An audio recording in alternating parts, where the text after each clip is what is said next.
Hi friends, நாம் இந்த வீடியோவில் ஜனவரி 1 புத்தாண்டு அன்று அன்னை மரியா இறைவனின் தாய் என்று கொண்டாடக்கூடிய அந்த விழாவை அதனுடைய வரலாற்றை பற்றி பார்க்க போகிறோம். ஜனவரி 1 அன்னை மரியாவின் திருநாள். இது மிக தொன்மை வாய்ந்தது. கிறிஸ்து மனிதனாக பிறக்க காரணமான கன்னி மரியாவின் ஈடுபாடு நன்றி உணர்வோடு நினைவு கூறப்படுகிறது. கிறிஸ்து பிறப்பு பெருவிழாவை கொண்டாடிய திருச்சபை புத்தாண்டு தினத்தன்று கன்னி மரியா இறைவனின் தாய் என்று விழா எடுத்து கொண்டாடுகிறது. மரியா மீட்பு வரலாற்றில் தவிர்க்க முடியாத ஒரு உன்னதமான உயிர். அன்னை மரியா ஒரு மானிட பிறவி. அப்படிப்பட்ட அவர் எப்படி படைத்தவருக்கு தாயாக முடியும்? அன்னை மரியா கடவுளை பெற்றெடுத்தாரா? தொடக்கமும் முடிவுமில்லா கடவுளை எப்படி அவர் பெற்றெடுக்க முடியும்? கடவுளின் தாய் என்று அழைப்பது அவருக்கு பொருத்தமாக இருக்குமா என்று கேள்வி உரக்க கேட்கப்படுகிறது. இந்த கேள்விகள் புதிய கேள்விகள் அல்ல, மாறாக காலம் காலமாக கேட்கப்படுகிற கேள்விகளே. தொடக்க நூல் 3:6 பார்க்கிறோம். தீயோன் இன்பவனத்தில் கடவுள் கொடுத்திருந்த வாழ்வை இழப்பதற்கு காரணமாக இருந்தது. இதனால் இறை மனித உறவில் விரிசல் வந்தது. கடவுள் மனிதனை அழியாமைக்கென்று படைத்தார். ஆனால் அழகையின் பொறாமையால் சாவு உலகில் நுழைந்தது. சாலமோன் ஞானம் 2:23-24. இழந்த சொர்க்கத்தை மீண்டும் மனிதனுக்கு தர கடவுள் திட்டமிடுகிறார். ஆதலால் தொடக்க நூல் 3:15 பார்க்குற மாதிரி, உனக்கும் பெண்ணுக்கும் உன் வித்துக்கும் அவள் வித்துக்கும் பகையை உண்டாக்குவேன், அவள் வித்து உன் தலையை காயப்படுத்தும் என மீட்பரின் வருகையை முன்னறிவிக்கிறார். இதனை தான் கலாத்தியருக்கு எழுதிய கடிதத்தில் 4:4 பார்க்கிறோம். காலம் நிறைவுற்ற போது கடவுள் பெண்ணிடம் பிறந்தவராக தோன்றினார் என பார்க்கிறோம்.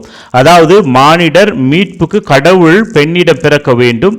இது கடவுளின் மீட்பு திட்டம். அதற்கு மரியா தேவைப்பட்டார்.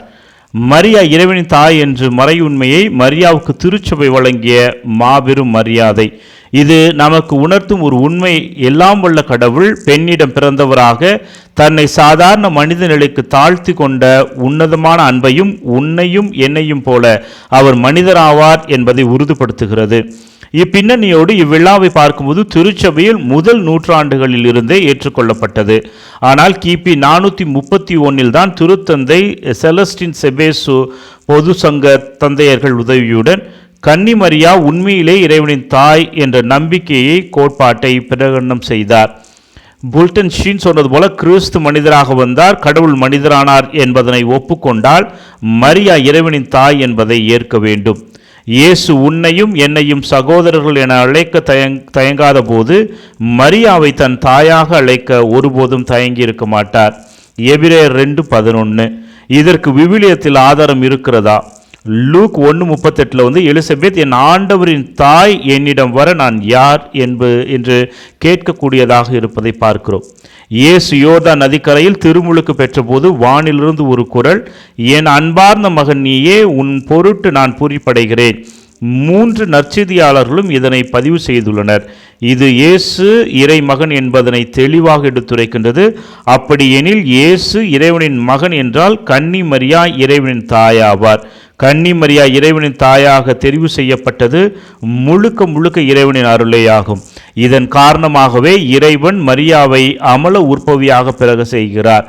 அவரின் கன்னிமையை குன்றாமலேயே இயேசுவை பிறக்கச் செய்கிறார். உடலோடு விண்ணகத்திற்கு எடுத்து செல்கிறார். இந்த வரங்கள் எல்லாம் மரியா இறைவனின் தாய் என்ற காரணத்தினாலே கொடுக்கப்பட்டது. இதற்கு வலு சேர்க்கும் விதமாக 1953 திருத்தந்தை 12ஆம் பத்திநாதர் மிளிரு முடி எனும் சுற்றுமடலில் மரியா இறைவனின் தாய் என்பதால் மட்டுமே இறைவன் அவரை எல்லா விதமான வரங்களாலும் அருளாசிராலும் நிறைத்தார் என்கிறார். மேலும் 2ஆம் வத்திக்கான் சங்கம் திருச்சபை பற்றிய கோட்பாடு விளக்கத்தில் மரியாவை பற்றி குறிப்பிடும் போது 12 முறை மரியா இறைவனின் தாய் என சான்று பகர்ந்துள்ளது. மரியா இறைவனின் தாய் எனும் கொடையாலும் அருளாலும் மீட்பரான தன் மகனோடு ஒன்றித்து இருக்கிறாள் என்கிறது. அன்னை மரியாவின் ஆதரவு இன்றும் நமக்கு தேவையாக உள்ளது. அன்னை மரியாவை நமது வீட்டிலும் உள்ளத்திலும் ஏற்றுக்கொள்ள வேண்டும். ஏனெனில் அன்னை மரியாவிடம் தொடக்க முதலே நம்பிக்கை கொண்டோர் கடவுளின் தாய் என்றே அழைத்து வணங்கினர்.